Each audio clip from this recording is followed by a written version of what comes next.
있어서 어떤 학자들은 이 말씀이 바벨론 포로기의 역사적인 배경을 가지고 시인이 노래하고 있다 이렇게 말하는 분들도 있습니다.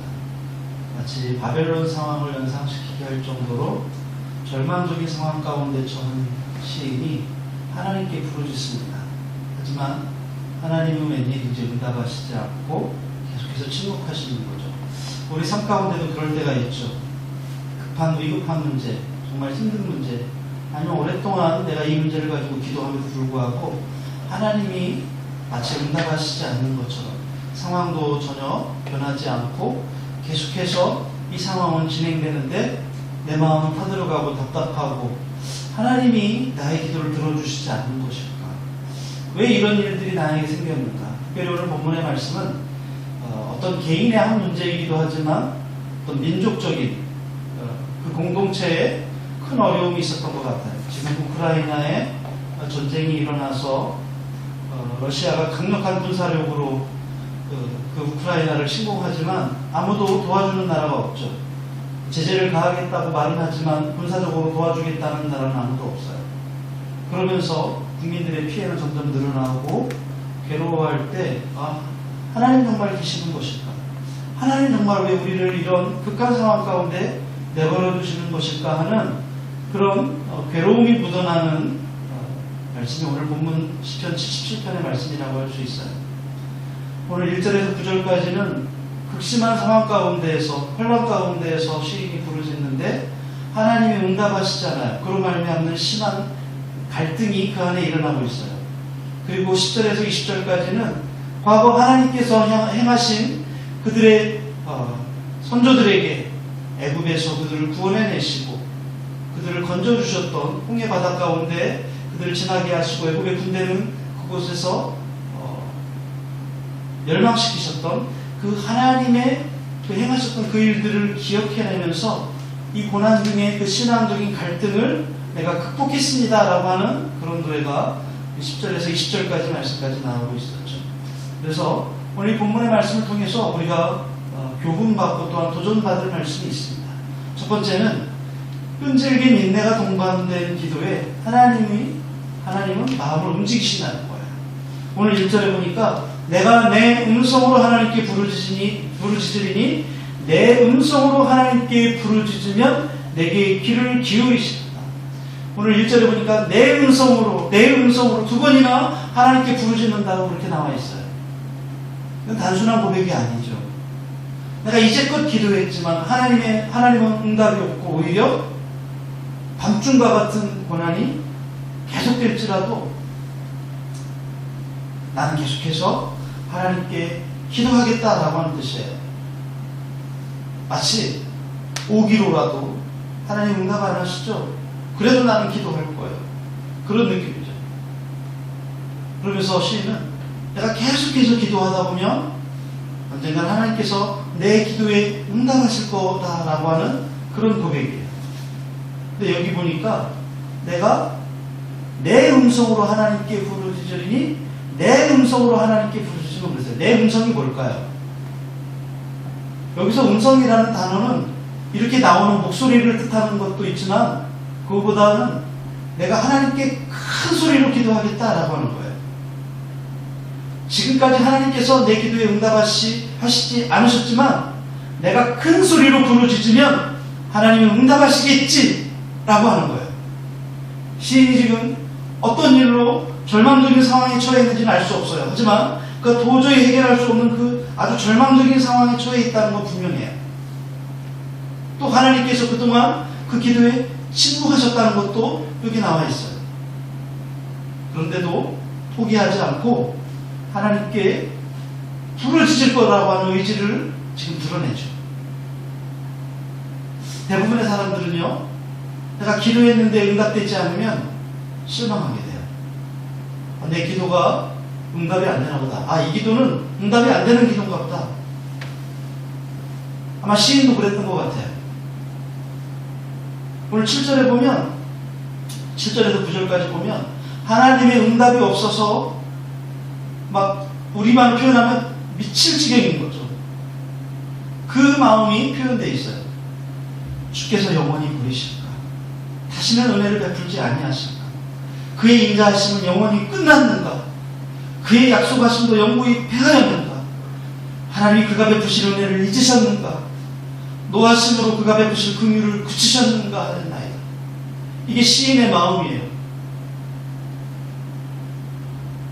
이런 고뇌를 하면서도 내가 하나님께 더욱 큰 소리로 부르짖으면 하나님께서 내 기도에 대하여 응답하실 것이다 라고 하는 그 믿음을 갖고 계속해서 하나님께 내가 기도하겠다는 거죠. 이게 우리가 가져야 될 자세가 바로 이런 거예요. 기도에서 가장 중요한 자세는 끈질긴 거예요. 당장 하나님의 응답이 없다고 해서 기도하기를 포기해서는 안 돼요. 기도는 하나님의 응답이 있을 때까지 끈질기게 하는 거예요.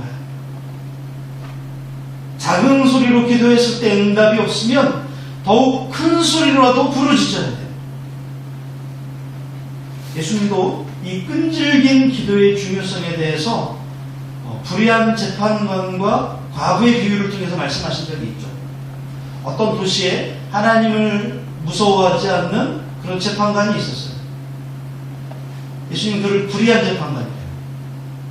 근데 이 불의한 재판관은 그 명성에 걸맞게 이 과부의 소원을 들어주질 않는 거예요. 소원이 뭐겠어요?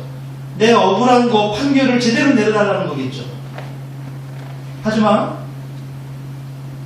이 불의한 재판관, 하나님을 두려워하지 않는 재판관은 그 과부의 그 호소에 전혀 귀를 기울이지 않아요. 근데 그 과부가 어떠냐면 실망하지 않아요. 그리고 매일 찾아가서 그 재판관에게 내 억울한 사연을 좀 해결해 주십시오 호소하는 거예요. 그러자 그 불의한 재판관이 내가 더 이상 귀찮아서 견딜 수가 없어서 이 과부의 소원을 들어줘야 되겠다 그런다는 거예요. 예수님은 이 비유의 끝에 이렇게 말씀하세요. 누가복음 18장 7절에서 8절에 보니까 하물며 같이 읽어볼까요? 하나님께서 그 밤낮 부르짖는 택하신 자들의 원한을 풀어주지 아니하시겠느냐. 네, 여기까지. 그들에게 오래 참으시겠느냐. 내가 너에게 이르노니 속히 그 원한을 풀어주시리라. 그러나 인자가 올 때 세상에서 믿음을 보겠느냐 하시니. 네, 우리 예수님께서 이 끈질긴 기도에 대해서 이렇게 말씀하세요. 하나님을 무서워하지도 않고 제멋대로 판결을 내려버리는 그 재판관도 과부가 끈질기게 매일매일 찾아가서 호소하면 들어주는데 의로우시고 거룩하신 하나님은 우리의 그 간절한 기도에 응답하시지 않겠느냐. 반드시 응답하실 거라는 거죠. 그래서 우리에게 말씀하시는 거예요. 끈질긴 기도. 이것이 하나님의 마음을 움직인다는 거죠. 하나님은 불의한 재판관처럼 마음이 무자비한 분이 아니세요. 그분은 사랑의 하나님이시고 우리의 아버지세요. 그런 하나님께서 우리가 끈질기게 간구하면 들어주시지 않을 리가 없죠. 이처럼 예수님은 그 끈질긴 기도에 응답하신다고 하는 사실을 오늘 실례로 보여줬어요. 그러면서 예수님이 공생의 마지막에 예루살렘으로 향하여 올라가실 때 여리고를 지나서 가시게 되었어요. 그리고 예수님이 여리고에 가까이 이르렀을 때 길가에서 앉아 구걸하던 어떤 소경이 있었어요. 그 소경이 예수님이 지나가신다는 소식을 듣고 그가 무작정 소리를 지릅니다. 다윗의 자손 예수여 나를 불쌍히 여기소서. 그러니까 계속해서 이렇게 소리 지르는 거예요. 근데 예수님이 아무런 응답을 주시지 않아요. 오히려 앞서가던 자들이 그 소경에게 야 시끄럽다 조용히 해 그렇게 책망하지만 이 소경은 포기하지 않고 계속해서 이렇게 외칩니다. 이렇게 외칩니다. 다윗의 자손 예수여 나를 불쌍히 여기소서. 그러자 비로소 예수님이 그 거짓 소경의 기도에 응답하세요. 그 소경을 불러서 그의 소원을 들으시고 그 소원대로 그의 눈을 고쳐주세요. 이렇게 하나님은 끈질긴 기도에 응답하시는 거예요. 그렇기 때문에 기도할 때 하나님이 당장 응답하시지 않는다고 해서 우리가 실망하고 기도하기를 포기해서는 안 돼. 우리는 하나님의 응답에 있기까지 부르짖고 또 부르짖어요. 또 기도해요. 마태복음 5장 17절에 또 다른 이야기가 있죠. 여자가 이르되 주여 올소이다마는 개들도 제 주인의 상에서 떨어지는 부스러기를 먹나이다 하니, 이게 바로 그 수로보니게 여인이죠. 수로보니게는 이방이에요.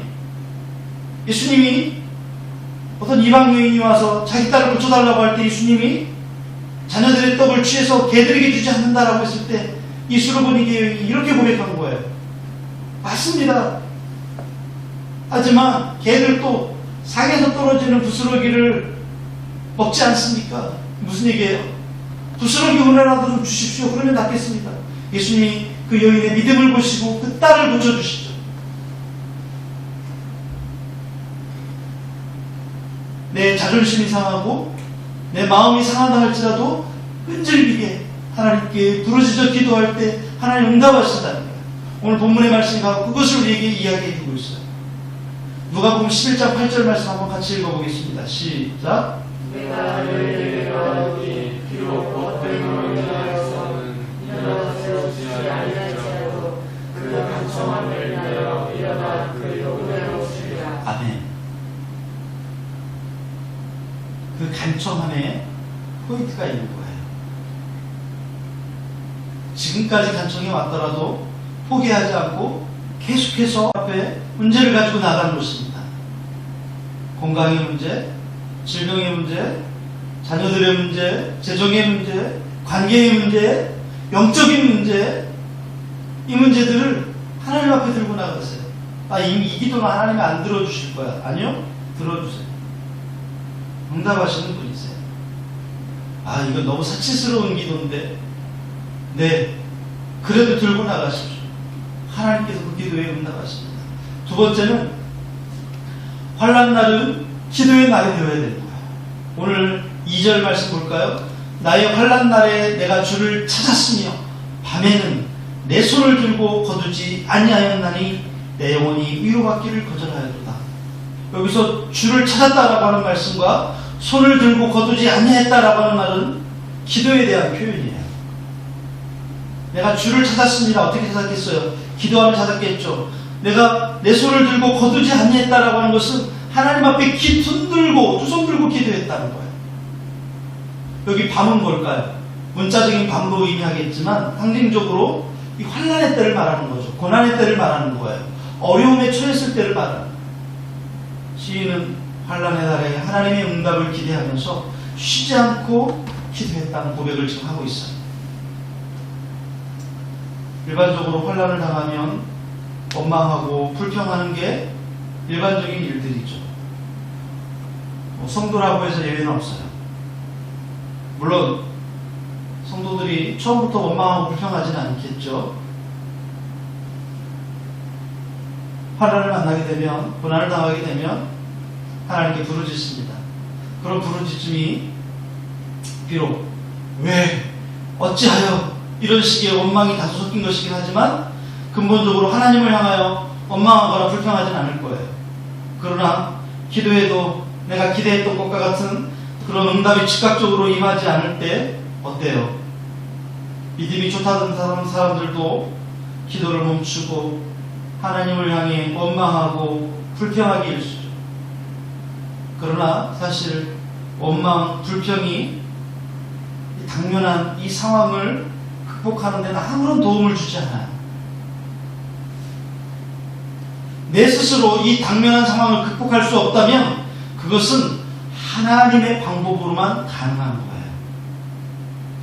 그런데 하나님의 응답이 당장에 없다고 해서 하나님을 향하여 원망하고 불평한다면 무슨 유익이 있어요? 불평, 원망한다고 해서 하나님 응답하세요? 오히려 하나님이 진노하시지 않겠습니까? 고난의 때에 원망하고 불평하는 것은 하나님의 마음을 움직이기보다 해만 되는 거예요. 이스라엘 백성들이 광야에서 목마르다, 먹을 것이 없다, 그들이 원망하고 불평했을 때 하나님 어떻게 하셨어요? 그들을 향해 진노하시고 진멸하시지 않았습니까? 그러니까 하나님의 응답이 지체된다고 해서 하나님 내 기도에 응답하시지 않는 것 같다고 해서 불평을 일삼으면 안 돼. 도리어 더 참고 인내하며 하나님께 간절히 기도해야 되는 거예요. 언제까지 기도해요? 네, 응답될 때까지. 응답될 때까지 기도하는 거예요. 그게 뭐예요? 응답될 때까지? 장난하는 거예요? 아니에요. 그게 영적인 법칙인 거예요. 응답될 때까지 기도하는 거예요. 하나님이 성도에게 고난을 주시는 것은 기도해서 응답받도록 하기 위한 기도예요. 여러분, 왜 고난이 있어요? 간단하게 생각하세요. 하나님이 나에게 기도를 가르쳐 주시고 그 기도를 통해서 내게 응답하시기 위해서 하나님이 나에게 고난을 주시는 거예요. 이번에도 고난을 줘? 야, 기도하나 봐라. 그럼 어떻게 돼요? 멸망하는 거예요. 자기 손해인 거예요. 마음엔 하나님에 대해서 입술로는 얘기 안 해도 막 원망하고 불평하는 마음이 이만큼 쌓여가지고 이번에도 안 해주셔? 내가 기도하나 봐라. 이런 마음을 우리에게 사탄이 속삭여요. 하나님은 응답해 주시지 않잖아. 기도해도 뭐 아무렇지도 아무 변화도 없더라. 이게 우리를 넘어지게 하고 멸망시키려고 하는 사탄의 계획인 거예요.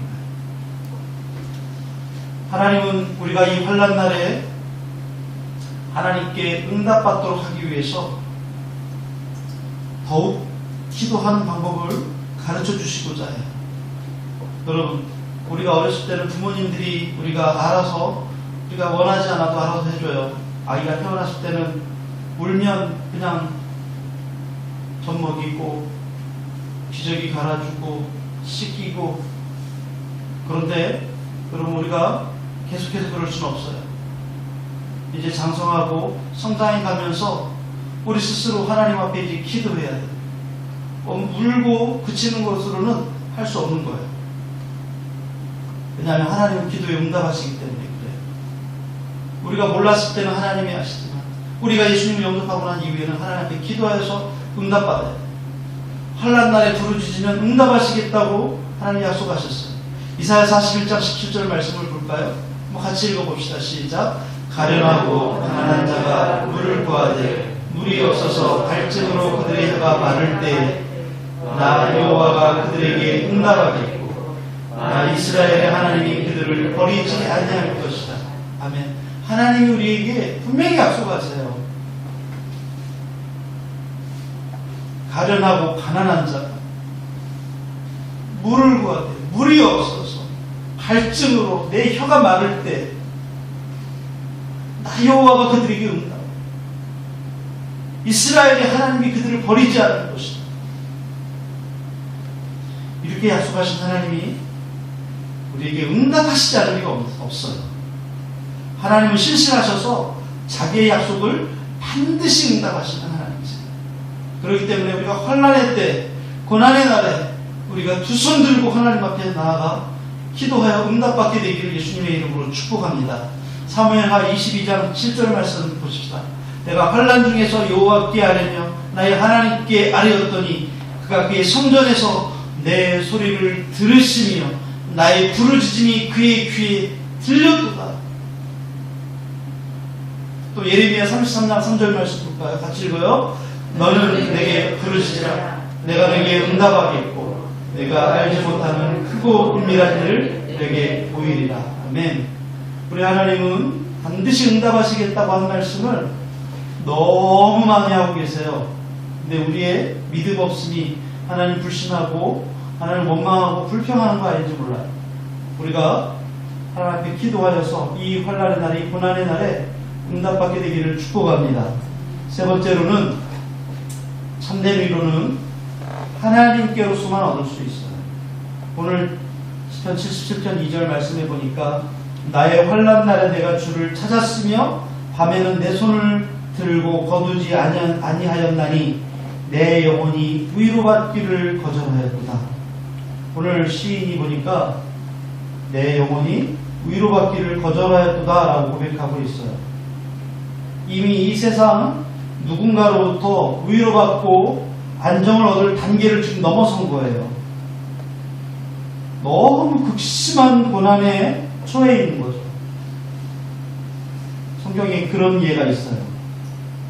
야곱이 자기 가장 사랑하는 아들 요셉을 잃어버렸을 때 그 야곱이 가족들의 위로조차 거절하고 아무 유익이 되지 못했어요. 아주 극심한 슬픔과 아픔에 잠겨 있었어요. 지금 시인이 바로 그런 거예요. 너무 큰 슬픔과 고통에 휩싸여서 지금 누구에게도 위로받기를 거절하는 거예요. 아, 됐어요. 라고 말할 정도로 너무 힘든 거예요. 다만 하나님을 향해 부르짖는 거죠. 왜 그랬을까요? 나를 진정으로 위로해 주실 분은 하나님밖에 없다는 것을 알았기 때문에 그래요.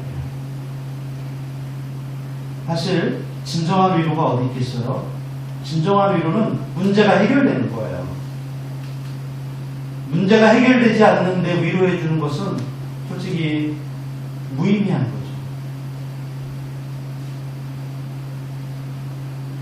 그렇기 때문에 사람의 위로를 구하지 않고 문제를 해결해 주실 하나님께 지금 부르짖는 거예요. 여기서 우리가 알아야 될 사실이 있는데 환난 가운데 있는 시인뿐만 아니라 모든 사람에게 있어서 참된 위로는 오직 하나님으로부터만 얻을 수 있다는 거예요. 여러분 누구에게 위로받고 싶어요? 아무도 우리에게 참된 위로를 줄 수 없어요. 사람들로부터는 진정한 위로를 받을 수 없다는 거예요. 우리 다 연약한 사람들이에요. 살아가는 동안 다 반드시 어려움을 만날 수밖에 없습니다. 살면서 누가 어려움에 처해 있다면 위로해 주는 것이 마땅한 의무죠. 하지만 그럼에도 불구하고 사람의 위로가 진정한 위로가 되지 못하는 거예요. 왜냐하면 그 사람의 어려움을 진정으로 이해할 수 없을 뿐만 아니라 그의 어려움을 전적으로 해결해 줄 수도 없기 때문에 그렇죠. 오히려 사람은 상대방을 위로하기보다 더 큰 상처와 고통을 줄 때가 많아요. 그 신뢰가 성경 욥기에 나와요. 욥을 위로하러 왔던 욥의 세 친구가 그랬죠. 동방의 의인이라고 불렸고 다복할 만큼 행복하게 살았던 욥에게 있어서 어느 날 알 수 없는 재앙으로 말미암아서 자신의 10 자녀들을 다 잃고 자신의 모든 재산을 다 잃고 빼앗기고 몸에는 중한 병을 얻고 그리고 아내도 자기를 저주하고 떠나가 버렸어요. 이 소식을 들은 욥의 세 친구 엘리바스, 빌닷, 소발이 욥을 위로하기 위해서 먼 곳으로부터 찾아와요. 그리고 그 욥의 형편을 보고 나서 아무 말도 하지 못한 채 일주일 동안 그 욥과 함께 있어줘요.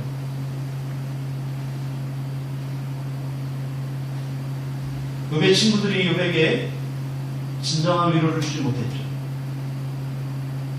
그들이 처음에는 욥의 곁에 있어줌으로 일시적으로 욥에게 위로와 힘을 주었지만 나중에 어떻게 합니까? 결국 욥과 논쟁을 벌이면서 욥을 정죄하고 비난하고 도리어 그 마음에 큰 상처와 고통을 주죠. 사람의 위로가 이런 거예요. 진정한 위로를 줄 수 없죠. 잘못하면 도리어 해가 돼요. 이게 사람의 위로가 이래요. 우리가 어려움에 처해서 위로를 필요로 할 때 여러분 누구에게로 갑니까? 여러분 어디서 위로를 얻습니까? 우리를 가장 잘 이해하며 우리의 문제를 근원적으로 해결해 주실 수 있는 하나님께 우리가 나아가야 돼요. 여러분 방향 자체를 하나님께로 향하십시오. 하나님만이 우리의 진정한 위로자가 됩니다. 고린도후서 1장 3절 4절에 그렇게 말씀하고 있어요. 같이 읽어봅시다. 시작. 찬송하리로다. 그는 우리 주 예수 그리스도의 하나님이시요 자비의 아버지시요 모든 위로의 하나님이시며 우리의 모든 환난 중에서 우리를 위로하사 우리로 하여금 하나님께 받는 위로로서 모든 환난 중에 있는 자들을 능히 위로하게 하시는 이시다. 아멘. 여기 딱 대답이 나왔죠. 우리를 위로하시고 위로하사 위로로서 위로하게 하십니다. 계속해서 위로하시는 분이래요. 언제요? 환난의 때. 바울이 그냥 썼어요? 자신의 체험 아니에요, 이게. 자신의 체험을 고백한 거잖아요. 환난 날에 하나님을 향하여 나아가심으로 우리가 하나님의 위로를 체험하고 바울처럼 고백할 수 있게 되기를 예수님의 이름으로 축복합니다. 시편 86편 17절에 그렇게 고백하죠. 은총의 필요를 내게 보이소서. 그러면 나를 미워하는 그들이 보고 부끄러워하오리니 여호와여 주는 나를 돕고 위로하시는 이시니이다. 또 이사야 51장 3절에도 말씀하고 있어요. 같이 읽어요. 나 여호와가 시온의 모든 황폐한 것들을 위로하여 그 사막을 에덴 같게 그 광야를 여호와의 동산 같게 하였나니 그 가운데 기뻐함과 즐거워함과 감사함과 상호하는 소리가 있으리라. 아멘. 여러분, 진정한 위로를 받은 사람의 모습이 이래요. 그 안에 감사가 있고 기쁨이 있고 기뻐 춤추며 소리 높여서 하나님을 높이는 이야기들이 그 안에서 일어나죠. 왜 이래요? 진정한 위로가 임하였기 때문이죠. 오늘 우리에게 그런 위로가 있기를 축복합니다. 네 번째는 우리가 어떤 위기에 처해 있을지라도 하나님은 능히 구원을 베푸시는 하나님이세요. 하나님 모른 채 하시는 분이 아니세요. 하나님은 우리의 위기에 눈 감고 슬쩍 피하시는 분이 아니에요. 비겁한 분이 아니라는 거예요. 오늘 시편 77편 14절에서 20절까지 후반부의 말씀은 출애굽의 그 이스라엘 백성들을 구원하신 그 홍해 도하 사건을 중심으로 우리에게 말씀하고 있어요. 사실 이스라엘 역사에 있어서 이 홍해 사건만큼 중요하고 크고 놀라운 일도 없죠. 이것은 이스라엘의 출애굽이 가능하게 한 결정적인 사건이 바로 이 홍해 사건이에요. 하나님의 그 구원 역사를 회상함에 있어서 지금 시인은 이 홍해 사건을 다시 떠올리는 거예요. 그만큼 홍해 사건은 이 홍해 바다를 가르시고 그들을 구원하신 이 사건은 하나님이 우리를 보호하시고 구원하신다고 하는 가장 확실한 사건이기 때문에 그래요. 여러분, 우리가 작년에 출애굽기를 계속 우리가 말씀을 나눴었는데 하나님께서 애굽의 10번째 재앙을 통해서 장자들을 다 진멸하시죠. 결국 그동안 마음을 완악하고 강팍하게 했던 바로가 결국 항복하고 말았습니다. 하나님께 굴복하면서 이스라엘 자손들의 출애굽을 허락해 줍니다. 이렇게 해서 모세와 그 백성들은 그들이 살던 애굽의 고센 땅을 떠나서 가나안으로 향하게 돼요. 그런데 이스라엘이 홍해에 이르렀을 무렵에 바로가 갑자기 그 마음이 후회가 일어나요. 아, 내가 왜 그들을 보냈을까? 그 노예들이 있으면 다시 나라를 재건하는 데 도움이 될 텐데 왜 그들을 돌려보냈을까? 그래서 그 마음이 급격하게 변해서 성경에 보니까 특별병거 600대와 애굽의 모든 병거들을 동원해서 이스라엘의 뒤를 추격합니다. 애굽 군대가 그들을 따라잡기까지 얼마 걸리지도 않았어요. 이제 이스라엘 백성들이 심각한 위기에 빠지게 되었어요. 이스라엘 백성들이 조금 전까지만 해도 이 노예에서 해방돼가지고 너무나 기뻤죠. 하지만 이제는 죽음의 위협을 느껴야만 했어요. 도망갈 수도 없어요. 상황으로 보면 앞에는 홍해바다, 뒤에는 애국 군대. 그럼 옆으로 도망가면 되잖아요. 지금 있는 데가 어디냐면 비하이롯 골짜기 양옆에 있어요. 그러니까 그 한가운데 있는 거예요. 동서남 북이 다 막혀 있어요. 도망갈 수가 없습니다. 상황으로 보면 바다에 빠져 죽거나 군대의 칼날에 죽어야 돼. 이제 정말 아무런 소망도 가질 수 없는 이 절박한 상황에 놓이게 되자 이스라엘 자손들이 하나님께 부르짖으면서 모세를 원망합니다. 출애굽기 14장 11절 12절에 이렇게 나와 있죠. 그들이 또 모세에게 이르되 애굽에 매장지가 없어서 당신이 우리를 이끌어내어 이 광야에서 죽게 하느냐? 어찌하여 왜 당신이 우리를 애굽에서 이끌어내어 우리에게 이같이 하느냐? 우리가 애굽에서 당신에게 이른 말이 이것이 아니냐? 우리를 이르기를 우리를 내버려두라. 우리가 애굽 사람을 섬길 것이라 하지 아니하더냐? 애굽 사람을 섬기는 것이 땅에서 죽는 것보다 낫겠노라. 원망하고 불평하는 거죠. 왜? 어찌하여? 그러나 하나님은 그 백성으로 택한 이스라엘 자손들이 죽도록 내버려 두지 않습니다. 하나님은 모세를 통해서 홍해 바다를 가르시고 그 바다를 마른 육지처럼 지나가게 하셨어요. 그리고 이스라엘 자손들이 다 건넌 후에는 이 갈라진 바다를 다시 원래대로 돌아가게 하셔서 이스라엘을 뒤쫓던 그 애국 군대가 그 홍해 바다에 다 수장되도록 하셨어요. 이 홍해 사건이 우리에게 주는 교훈이 뭐예요? 여러 가지가 있겠지만 하나님의 백성에게 있어서 하나님이 구원하지 못할 만큼의 위기는 없다는 거예요. 이거는 못하실 거야. 이거는 안 해주시겠지. 이거는 안 될 거야. 그런 게 없다는 거예요. 애국 군대가 자신들을 뒤쫓아오는 것을 보고 아 이제 죽었구나 이렇게 생각했지만 그들은 자신들이 머물고 있던 광야가 자신들의 무덤이 될 거라고 생각했죠. 아 우리가 이제 여기서 죽는구나. 그들은 하나님께 부르짖긴 했지만 그 위기에서 나를 구원해 주실 거라고 우리가 구원받을 거라고 생각도 못했어요. 자신들이 처한 상황에서 구원받는다는 것은 불가능하다고 생각한 거죠. 이게 바로 우리 신앙인들의 위기예요. 내가 예수는 믿지만 예수님은 내 마음에 영접했지만 하나님은 내 삶에 아무것도 하실 수 없고 하나님은 내 삶에 아무런 능력도 없다고 생각하는 거예요.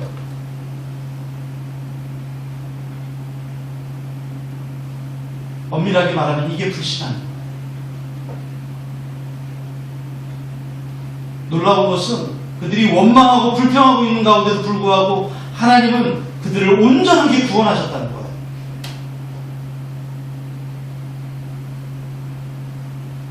이처럼 믿는 자들에게 하나님이 구원하지 못할 만큼의 큰 위기는 없어요. 오늘 시인이 이 홍해 사건을 지금 회상함으로써 다시 믿음을 회복하고 용기를 얻게 되는 거죠. 여러분, 우리도 그렇게 합시다. 내 삶에 있어서 하나님이 나를 구원하시고 나를 붙잡아 주시고 나를 안아주시고 품어주셨던 그때를 여러분 기억하셔야 돼요. 오늘 시인은 홍해바다를 가르시고 우리 민족을 구원하셨던 그 하나님을 기억하면서 지금 비록 하나님 내게 응답하시지 않고 지금 하나님은 침묵하시는 것 같고 왜 우리가 이런 민족적인 위기에 처해 있고 우크라이나가 러시아의 공격에 비참하게 지금 어려움을 당하고 있는 그런 위기 같은 상황에서 우리가 할 수 있는 게 뭐예요? 어느 나라가 도와줄까? 어떻게 하면 어느 나라가 우리를 와서 구원해 줄까? 이게 아니라 하나님을 향하여서 하나님이 나를 그 위기에서 구원해 주신다고 하는 사실을 굳게 믿는 거죠.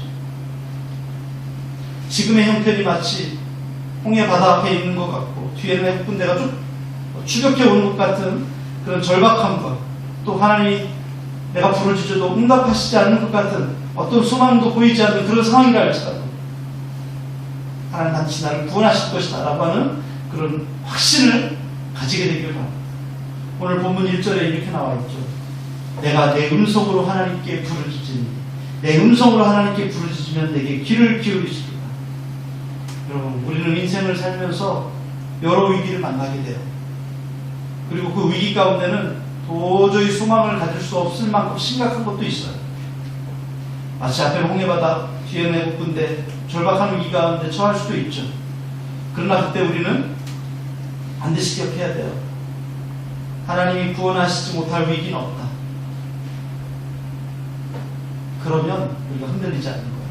그러면 낙심하지 않는 거예요. 큰 위기에서도 하나님을 원망하기보다 도리어 하나님을 찬양할 수 있게 되기를 축원합니다. 로마서 8장 38절 말씀 볼까요? 같이 읽어봅시다.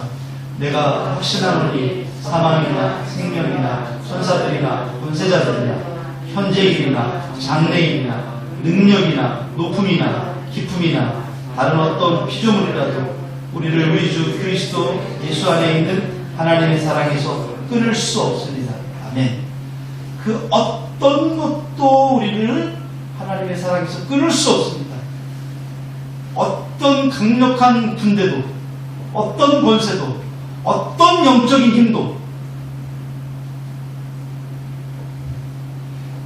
여러분 무당이세요? 하나님이세요? 질문도 안 돼요, 이런 거. 근데 사람들은요, 무당을 무서워해요. 귀신을 무서워해요. 잡도 타고, 소 가죽도 벗겨내고. 무섭죠.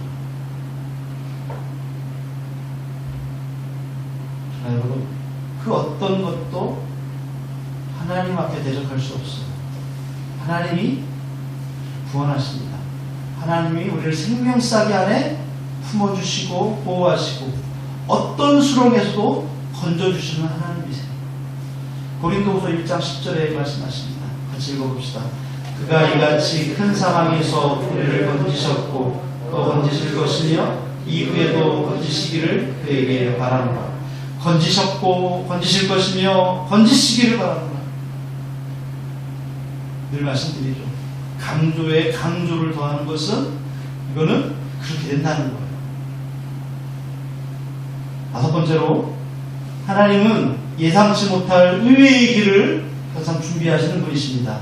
오늘 77편 19절의 말씀해 볼까요? 주의 길이 바다에 있었고 주의 고든 길이 큰 물에 있었으나 주의 발자취를 알 수 없었나이다. 여러분 보세요. 홍해 바다를 갈라서 길을 내시잖아요. 아니 누가 이걸 상상이나 했겠어요? 뒤에는 어마어마한 애국군대, 앞에는 바다인데 다들 여기서 칼에 죽는구나, 군대 우리가 멸망당하면 이렇게 생각하고 있었잖아요.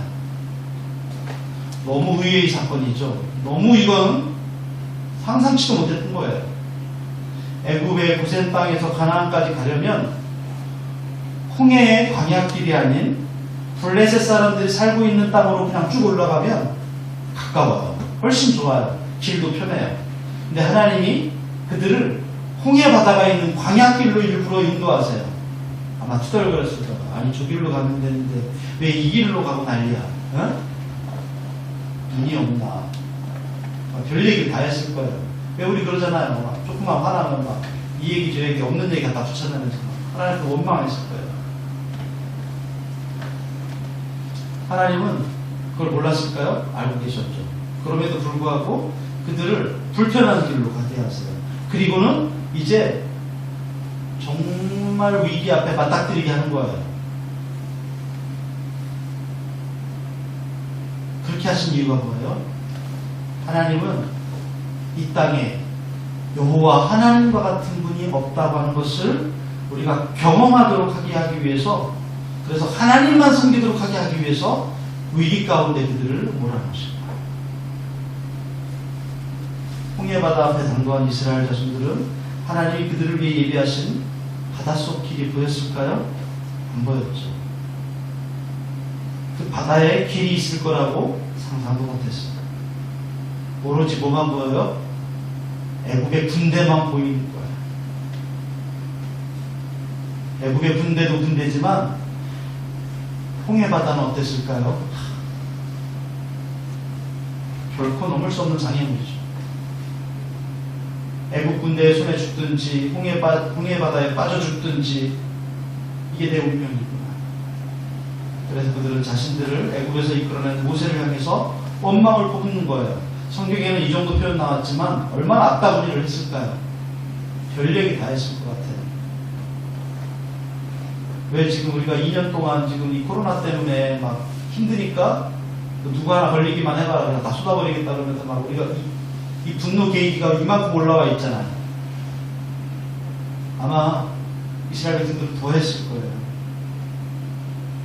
근데 그 순간 하나님이 모세를 통해서 홍해바다를 가르침으로 인해서 바다 가운데로 길을 내셔. 그들 앞에 그 길이 쫙 보이는 거예요. 누가 이걸 상상이나 했겠습니까? 아마 꿈에서도 상상하지 못했을 거예요. 그들 하나님께서 길이 없는 바다로 그들을 인도하셨을 때 하나님의 뜻을 도저히 이해할 수 없었어요. 앞에는 바다가 있고 뒤에는 군대가 추격해오는 것을 보면서 하나님이 자기들을 버리신 것은 아닌가, 자기들을 멸망시키기 위해서 이 큰 위기로 우리를 몰아넣은 것은 아닌가 의심합니다. 하지만 그들은 하나님께서 홍해 길을 열어 보이실 때 비로소 상상을 초월하는 길로 인도하신 하나님의 놀라운 역사에 감탄하게 되죠. 하나님께서 블레셋 사람의 땅이나 다른 길로 그들을 인도하셨다고 하면 어떻게 됐을까요? 홍해 바다가 아닌 다른 길로 그들을 인도하셨다고 한다면 이스라엘 백성들은 이 애굽의 군대를 따돌릴, 그들의 추격을 따돌릴 수 있는 방법이 없어요.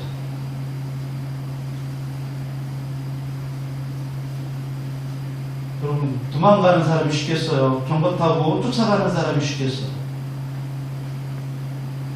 홍해 바다가 아니면 애굽의 군대는 오히려 이스라엘을 요리하기 굉장히 쉬웠을 거예요. 이스라엘 백성들이 하나님이 예비하신 홍해 길로 가고 그들을 뒤쫓는 애국 군대를 하나님이 홍해 바다에 다 수장하심으로써 비로소 애굽의 추격에서 완전히 벗어나서 완전한 구원을 얻게 됩니다. 자, 그렇다면 오늘 시편 77편에서 시인은 왜 지금 이 이야기를 하고 있을까요? 그것은 하나님의 계획이, 하나님의 뜻이 도무지 나는 이해할 수가 없어 라고 했을 때, 그때도 우리 하나님은 우리를 위해서 최선의 길로 인도하신다고 하는 것입니다. 그리고 하나님이 지금 우리를 이끄시고 계시다고 하는 사실을 우리가 깨닫고 그 하나님만 신뢰하게 하기 위해서 이 사건을 지금 시인이 다시 떠올리는 거예요.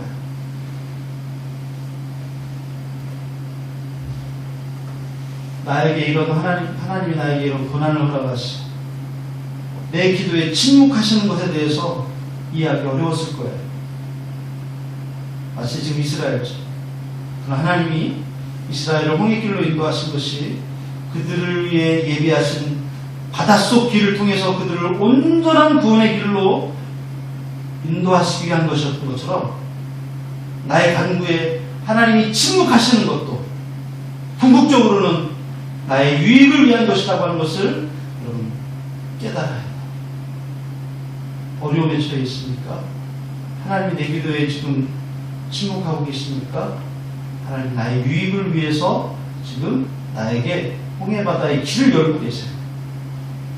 여러분, 성경에 보면 하나님이 홍해바다를 어떻게 가르치죠?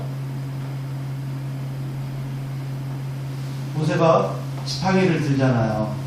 근데 모세가 지팡이를 들었을 때 그냥 쭉 하고 갈라졌어요? 어떻게 갈라지죠? 동풍이 불어와요. 동풍이 불어와서 바다를 갈라요. 지금 홍해바다, 애굽의 군대가 쫓아오고 홍해바다 앞에 서 있는 이스라엘 백성들은 어느 쪽에 있어요? 서쪽에 있어요. 바다는 동쪽에서부터 갈라져 오고 있어요. 근데 동쪽에서부터 갈라져 오고 있는 것이 보일까요? 보이지 않을까요? 보이지 않아요. 동풍은 동쪽에서 불어오는 바람이 동풍이에요. 모세가 손을 들었을 때 동쪽에서부터 바람이 불어와 갈라져 오고 있어요. 십기라는 영화, 또 이런 애굽의 왕자 이런 영화들을 보면 조금 성경적으로 고증이 잘못됐죠. 앞에서부터 서쪽에서 서풍이 불어서 갈라지는 거로 나와 있지만 실은 그렇지 않아요. 성경엔 동풍이 불어서 갈라져갔어요. 내가 기도해도 응답이 없네. 하나님 안 계신가 봐. 원망하고 불평하고 있는 중에도, 모세가 손을 들고 있는 중에도 하나님은 계속해서 그 강력한 동풍으로 말미암아 바다를 갈라오고 계세요. 내 눈에는 보이지 않아요. 바닷길이 보이지 않아요. 그래도 하나님은 일하고 계세요. 하나님은 그래서 그 하나님을 신뢰하게 하기 위해서 우리에게 고난도 주시고 위기도 허락하시지만 반드시 우리를 구원하시는 하나님이세요. 우리가 하나님의 섭리를 알 수 없다고 해서 그분을 원망하고 부인할 수 없어요. 극심한 시련을 만날 때 왜 내게 이런 시련을 주시는지 우리는 다 알 수 없어요. 하나님 날 버리시는 것은 아닙니다. 갑작스러운 병이 들었어요. 내 몸에 혹이 있대요. 내 몸에 내가 알지 못하는 뭐가 있대요. 왜 하나님 나에게 갑자기 이런 일을 주실까? 할 수 없어요. 그러나 하나님은 그것보다 더 강력한 은혜를 지금 준비하시고 우리를 향해서 일하고 계시며 그 일들을 보여주시기 위해서 우리 가운데 지금 역사하고 계시는 하나님이세요. 이유는 하나예요. 오로지 하나님만 신뢰하라. 하나님은 나의 상상을 초월해서 일하시는 분이에요. 설령 하나님께서 인도하시는 길이 홍해바다처럼 보이고 군대가 오는 것처럼 보여도 그 길이 우리를 위한 최선의 길인 거예요. 내게 시련이 닥치면 앞에 길이 없는 것 같이 우리가 힘들어하고 어려워하지만 하나님은 그 속에 이미 첩경을 준비하고 계십니다. 내가 하나님을 신뢰하고 그분의 인도하심에 순종하면 그 길은 열리게 되어 있습니다. 이해할 수 없는 그 하나님의 섭리 앞에서 하나님을 신뢰하고 그분의 인도하심에 순종하시기 바랍니다. 오늘 우리가 결단하고 가야 될 일이 바로 그거예요. 목자가 인도하는 대로 따르는 양무리처럼 하나님의 인도하심에 순종하시기 바라요. 목사에게 순종하라는 얘기 아니에요. 어떤 영험한 사람한테 순종하라는 얘기 아니에요. 하나님의 인도하심에 순종하십시오. 그러면 목자 되신 하나님이 우리에게 영원한 생명의 길, 풍성한 꼴과 생명수를 얻는 길로 우리를 인도하실 거예요. 오늘 시편 77편 마지막 절에 보세요. 주의 백성을 양떼같이 모세와 아론의 손으로 인도하셨나이다. 이것은 하나님의 백성은 하나님의 그 이해할 수 없는 인도에도 묵묵히 순종하고 따라야 되는 거. 모세와 아론이 그들을 위해서 그들을 이끌어가고 그들에게 하나님 앞에 예배하게 만들고 하나님 앞에 말씀에 순종하도록 말씀을 가르치고 이것이 우리에게 필요한 거예요. 마지막으로 우리가 성경 말씀 한 절 더 읽읍시다. 고린도전서 10장 13절에 같이 읽겠습니다. 사람이 감당할 시험 밖에는 너희가 당한 것이 없나니 오직 하나님은 믿으사 너희가 감당하지 못할 시험 당함을 허락하지 아니하시고 시험 당할 즈음에 또한 피할 길을 내사 너희로 능히 감당하게 하십니다. 아멘. 우리가 하나님의 섭리 다 이해할 수 없죠. 하나님 우리의 상상을 초월하는 길로 우리를 인도해 나가세요. 그리고 그런 하나님의 섭리의 의외성이 때로 내가 하나님께 버림받았나 하는 그런 느낌을 받을 때도 있어요. 그러나 하나님의 뜻이 아무리 이해할 수 없어도 그것이 우리에게 가장 좋은 길인 거예요. 따라합시다. 하나님의 뜻이 아무리 이해할 수 없어도 그것이 우리에게 가장 좋은 길이다. 네, 그렇습니다. 여러분 이해할 수 없다고 원망하지 마세요. 하나님 우리를 버리시는 일은 결단코 없습니다. 히브리서 13장 5절에 보니까 돈을 사랑하지 말고 있는 바를 족한 줄로 알아. 그가 친히 말씀하시기를 내가 결코 너희를 버리지 아니하고 너희를 떠나지 아니하리라. 아멘. 이게 아멘이죠. 여러분 하나님의 섭리가 이해되지 않는다고 해서 하나님을 원망하거나 불평하지 마세요. 하나님의 인도하심에 순종합시다. 설령 사망의 음침한 골짜기가 할지라도 그 길이 생명과 축복의 길임을 믿어서 의심하지 않고 반드시 승리하는 저와 여러분 되시기를 축원합니다. 우리 찬송합시다. 337장 찬송가 337장 찬송하시겠습니다.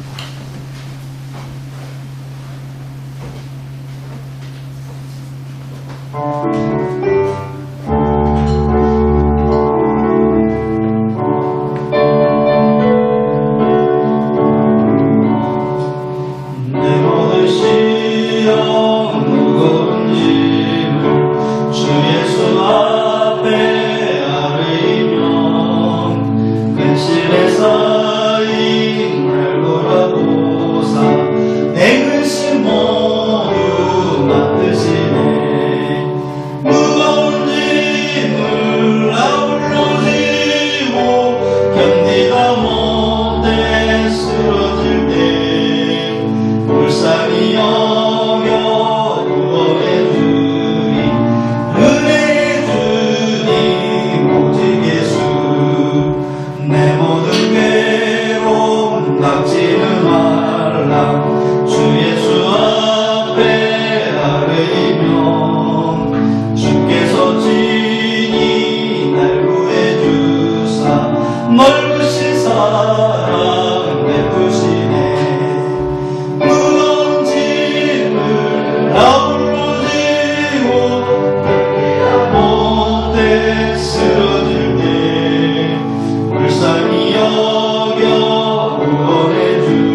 마음에 씌어 무서운 죄를 주 예수 앞에 아뢰면 예수는 나의 능력이 되사 세상을 이길 힘주시네. 무거운 짐을 아울러 지고 명리가 못돼 쓰러질 때 불쌍히 여겨 구원해주니 은혜의 주님. 우리 다같이 한 통으로 기도합시다. 하나님, 내 안에 어려운 시험이 있지만 내가 불평하지 않고 하나님만 신뢰하며 나가겠습니다. 나의 어려움이 있지만 주님 응답하시지 않는 것 같아서 내 마음이 답답하지만 그래도 주님만 의지하며 신뢰하며 주님만 바라보고 주님이 반드시 나에게 피할 길을 주시고 나를 구원해 주실 것을 의지하며 믿습니다. 나를 인도하여 주옵소서. 다 같이 한 통으로 기도하겠습니다. 사랑하는 아버지 하나님 감사합니다.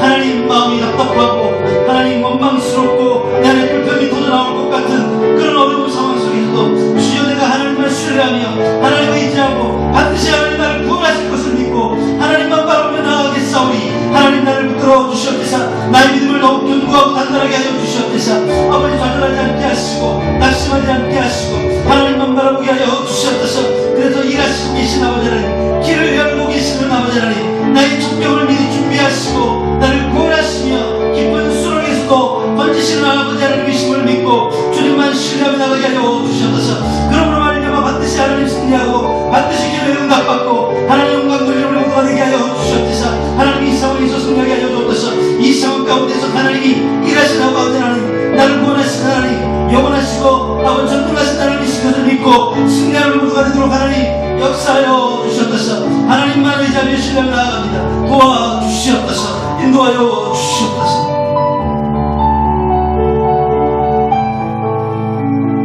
하나님 감사합니다. 내 상황 가운데 역사하시고 지금도 일하고 계신 아버지 하나님, 세상 사람들처럼 똑같이 원망하고 불평하지 않고 하나님만 신뢰하며 잠잠히 하나님 바라보고 여호와가 나의 구원이시오 예수님이 나의 구원자이심을 믿고 믿음으로 승리하며 나아가게 하여 주옵소서. 오늘 이 시간에도 주여 내가 주님 신뢰하고 주님만 의지하는 마음으로 이 작은 예물 주님 앞에 올려드립니다. 하나님 응답하여 주시옵소서. 하나님의 영광 드러나게 하시고 하나님의 기쁨 되게 하여 주시옵소서. 내 삶의 일주일을 하나님 기억하여 주시옵소서. 아버지 좌절하지 않게 하시고 승리하는 우리 모두가 되게 하여 주시옵소서.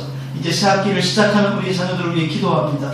지혜와 명철 주시고 성령 충만하게 하시며 하나님만 신뢰하는 믿음의 자녀들 되도록 하나님 우리의 자녀들의 앞길을 열어 형통하게 하여 주시옵소서. 우리 자녀들이 예수 믿고 구원받아서 하나님 나라 귀한 백성 되게 하시고 하나님이 귀한 영광 위하여서 아름답게 쓰임받는 우리 자녀들 되도록 우리 자녀들의 가정을 복주시고 자녀들의 학교와 일과를 복주시며 하나님 동행하여 주시옵소서. 예수님의 이름으로 간절히 기도합니다. 아멘.